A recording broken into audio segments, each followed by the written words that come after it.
તો આગળ વાત કરીએ તો માય વોટ બાય ગુજરાત યાત્રા આણંદ ખાતે પણ પહોંચી છે। સંદેશનો સંકલ્પ 100% મતદાન।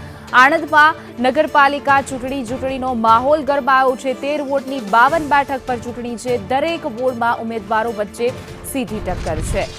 વધુ વિગતો સાથે આણંદથી અમારા દિવ્યા ચૌહાણ લાઈવ જોડાઈ ગયા છે। જે દિવ્યા, સવારમાં આણંદવાસીઓ શું કહી રહ્યા છે? સ્થાનિક કયા મુદ્દાઓ છે?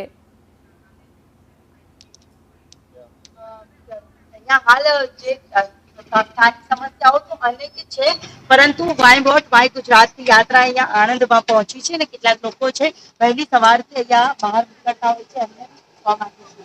લોકશાહીના પર્વમાં વોટ આપવો દરેક નાગરિકની કેટલી ફરજમાં આવે? એની સ્થાનિક સમસ્યા પણ શું હોય છે? સ્થાનિક સમસ્યા તો રોડ રસ્તાની ને ગટર વ્યવસ્થાની બધી સગવડ પૂરી જોઈએ। આ વખતે સૌથી વધારે કોનું પ્રભુત્વ લાગે છે અને જનતા કોને ઈચ્છી રહી છે અને કઈ સમસ્યાનું નિરાકરણ આવશે તેવી આશા રાખે છે?